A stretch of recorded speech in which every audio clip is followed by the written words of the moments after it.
Morning students, Hindi की online कक्षा में आप कक्षा 4 के विद्यार्थियों का एक बार फिर से स्वागत। बच्चों, आज हम अपनी पाठ्य पुस्तक गुलमोहर के पाठ 2 जैसी करनी वैसी भरनी, पाठ 2 जैसी करनी वैसी भरनी पाठ का सारांश एवं शब्दार्थ करेंगे। तो बच्चों, पाठ शुरू करने से पहले कुछ विषयों पर बातें करते हैं। जैसे यह पाठ है किस विषय पर? इस पाठ को आपने जरूर पढ़ लिया होगा घर पर। यह पाठ एक एकांकी है। एकांकी यानी एक अंक, एक नाटक, छोटी सी नाटक। यह एक छोटा सा नाटक है।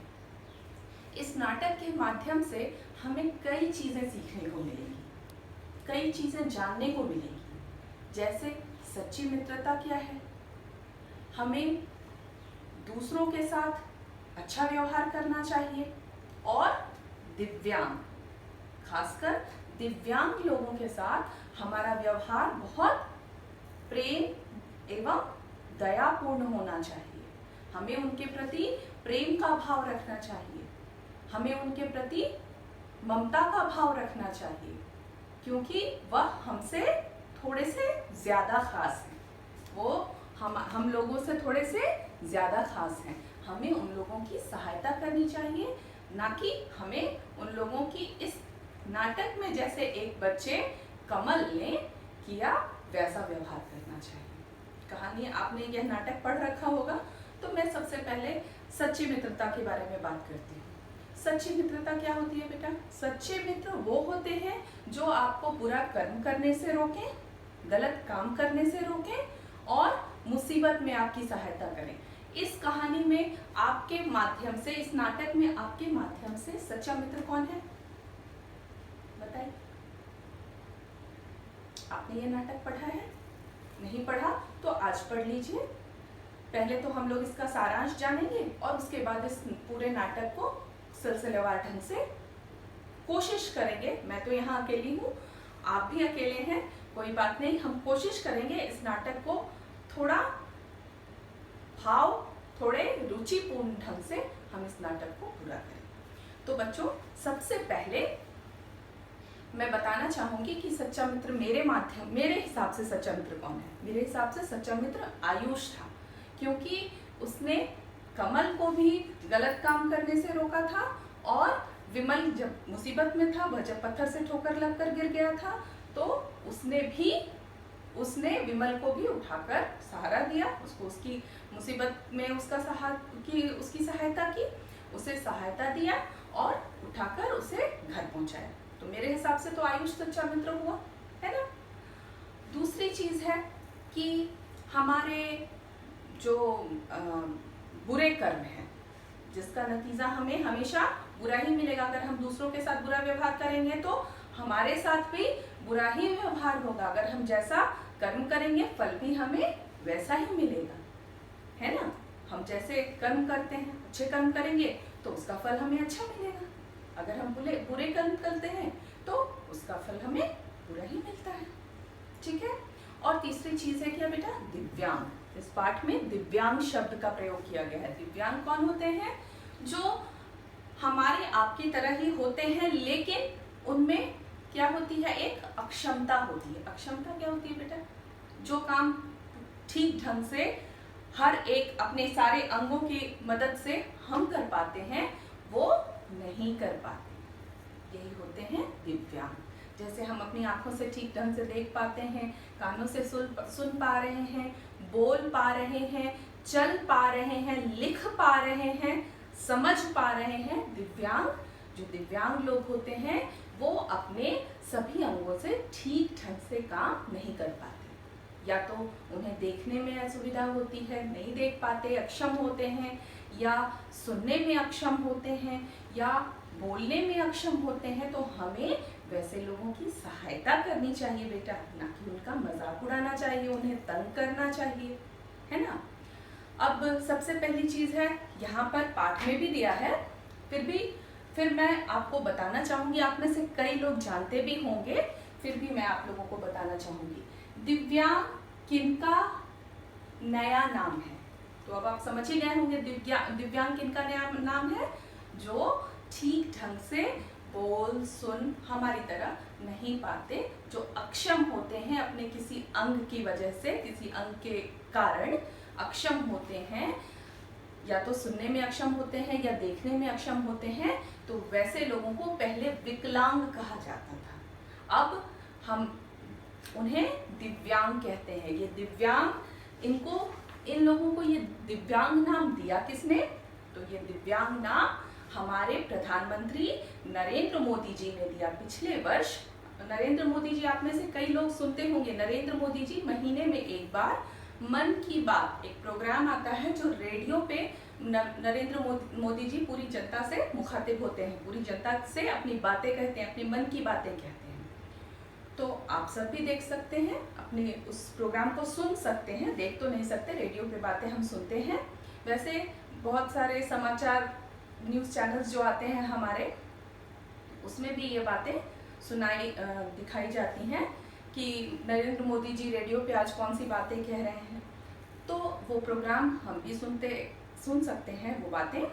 तो उसी तरह का एक प्रोग्राम पिछले वर्ष 27 दिसंबर को नरेंद्र मोदी जी ने 27 दिसंबर को मन की बात एक प्रोग्राम आता है रेडियो पे। उस प्रोग्राम में नरेंद्र मोदी जी ने विकलांग लोगों को कहा, विकलांग कहना उचित नहीं है, ये दिव्यांग हैं, क्योंकि ये कठिन परिस्थितियों में रहते हैं, हमेशा रहते हैं ना, सुन नहीं पाते, देख नहीं पाते, जो भी इनकी अक्षमता होती है, इसके साथ ये कितनी अच्छी तरह से जीते हैं, है ना। मुसीबतों का हर दिन सामना करते हैं, इनके जीवन में हर पल मुसीबत आती है, तो उसके साथ ये जीते हैं, इसलिए इन्हें दिव्यांग कहना उचित होगा, विकलांग नहीं। तो ये नाम किन्होंने दिया आपको पता चल गया? कब दिया ये भी पता चला, 27 दिसंबर पिछले वर्ष। और अंतरराष्ट्रीय दिव्यांग दिवस ये कब मनाया जाता है, कौन जानता है? बता सकते हैं आप में से कोई? हाँ, अंतरराष्ट्रीय दिव्यांग दिवस 3 दिसंबर को प्रतिवर्ष मनाया जाता है। पूरे विश्व भर में लोग अंतरराष्ट्रीय दिव्यांग दिवस मनाते हैं 3 दिसंबर को। ठीक है बच्चों, आगे शुरू करें। इस नाटक में विमल नाम का एक नेत्रहीन बालक है जो अपने घर की तरफ जा रहा होता है, और कमल, आयुष और कुछ अन्य बच्चे जो खेल के मैदान में खेल रहे हैं, वो वहां आपस में बात कर रहे होते हैं। कमल आयुष से कहता है, आओ तुम्हें एक तमाशा दिखाता हूँ, और वह रास्ते पर एक पत्थर उठाकर रख देता है। उसका कारण क्या था? वो क्या करना चाहता था? वह विमल को गिराना चाहता था। वो कई बार ऐसा करता था, विमल को तंग करने के लिए, परेशान करने के लिए और खुद मजा लेने के लिए। तो वो रास्ते पे पत्थर रख देता है, विमल आता है, उससे टकराकर गिर जाता है। इस बीच जब वह पत्थर रख रहा होता है, आयुष उसे रोकने की कोशिश भी करता है कि यह तुम गलत काम कर रहे हो, तुम ऐसा मत करो, तुम फिर से विमल को गिराने की सोच रहे हो, यह गलत है। लेकिन उसको सुनना ही नहीं आयुष की बात। क्यों? क्योंकि उसे तो बहुत मजा आता है विमल को परेशान करने में, दूसरे बच्चों को परेशान करने में। विमल पत्थर से टकराकर गिर जाता है और सारे बच्चे ताली बजाकर हंसने लगते हैं, मजा करने लगते हैं। आयुष उठता है, आता है और विमल को उठाकर उसके घर पहुंचाता है। थोड़ी देर बाद बहुत तेज आंधी आती है और सभी बच्चे अपने घर की तरफ भागने लगते हैं। इसी बीच जब तेज आंधी आती है तो उसके साथ धूल भी उड़ती है, बहुत तेज उड़ती है ना। तो उस तेज आंधी में धूल जो उड़कर आई वो कमल की आंखों में चली गई। कमल को बहुत तेज दर्द होने लगा। जैसे तैसे वो अपने घर पहुंचा और घर पहुंचकर माँ को सारी बात बताई कि मेरी आंखों में धूल चली गई है और मुझे बहुत दर्द हो रहा है, मिट्टी मेरी आंखों में जो चली गई उससे मुझे बहुत तकलीफ हो रही है। माँ डॉक्टर को बुलाती हैं, डॉक्टर आते हैं और कमल की आंखों में दवाई डालते हैं, आंखों को साफ करते हैं और पट्टी बांध देते हैं और कहते हैं कि इसे अभी ऐसे ही रहना पड़ेगा कुछ देर के लिए। कमल उठता है और अब वह जब उसकी आंखों पर पट्टी बंधी है तो उसे क्या महसूस हो रही है? विमल की तकलीफ का एहसास हो रहा है और किस चीज का एहसास हो रहा है? अपनी गलती का भी एहसास हो रहा है कि मुझे थोड़ी देर के लिए आंखों में तकलीफ हुई और मुझे घर तक आने में तकलीफ हुई क्योंकि मेरी आंखों में मिट्टी चली गई थी और मेरे डॉक्टर ने मुझे दवाई डाली और मेरी आंखों पर पट्टी बंधी है। ये थोड़ी ही देर में मैं इतना परेशान हो गया। और बेचारा विमल, वो तो हमेशा ही ऐसा रहता है, उसे कितनी तकलीफ होती होगी। उसके बावजूद मैं उसका मजाक उड़ाता हूँ, उसे तंग करता हूँ। अब उसे क्या होने लगी? अपने आप पर ग्लानि होने लगी, है ना? अपने आप पर क्या आने लग गई? शर्म आने लग गई कि मैं कितना गलत काम करता हूँ। वह उठा, धीरे से अपने घर से निकला और उसके घर के ही पास विमल का घर था।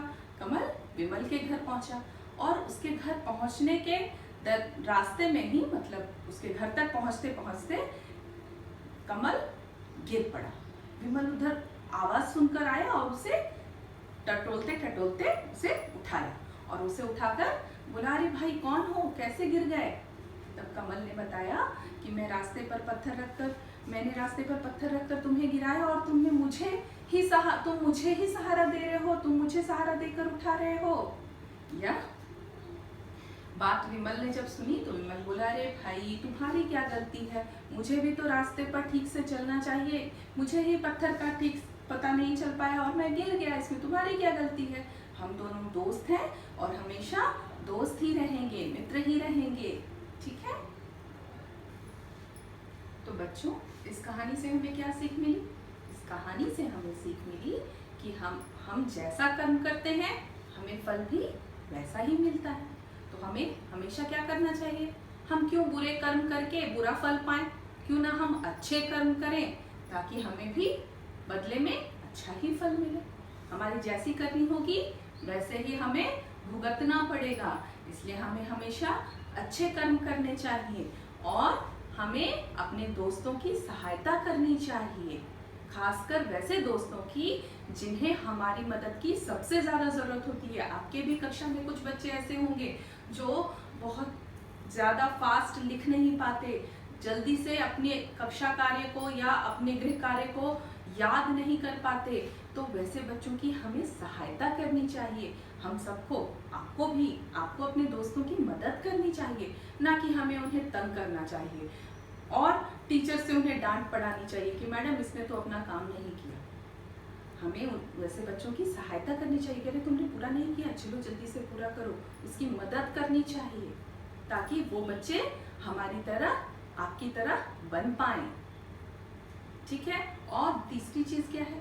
दिव्यांग बच्चों की या दिव्यांग लोगों की जहां तक हो सके हमारे तरफ से, वैसे तो सरकार की तरफ से बहुत सारी योजनाएं हैं, बहुत सारे स्वयंसेवी संघ, समाज सेवक बहुत कुछ करते हैं, पर हम अगर छोटी सी भी मदद अपनी तरफ से कर पाए तो हमें जरूर करनी चाहिए।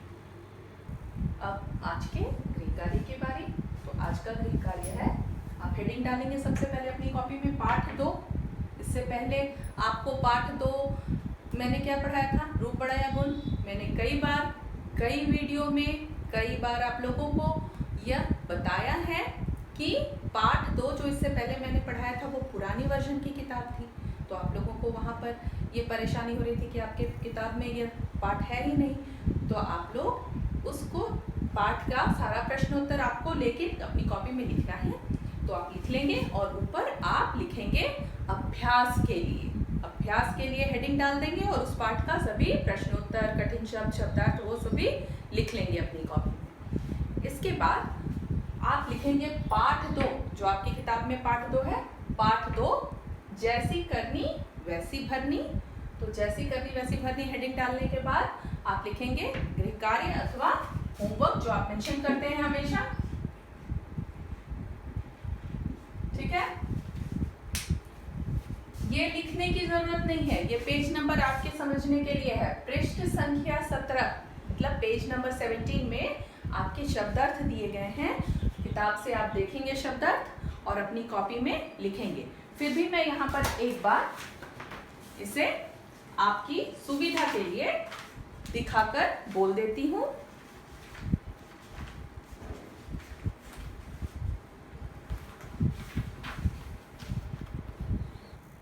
तमाशा, मनोरंजक दृश्य, शर्म, लज्जा, राही, पथिक, क्षमा, माफ़ी, मज़ा, आनंद, दोष, कसूर।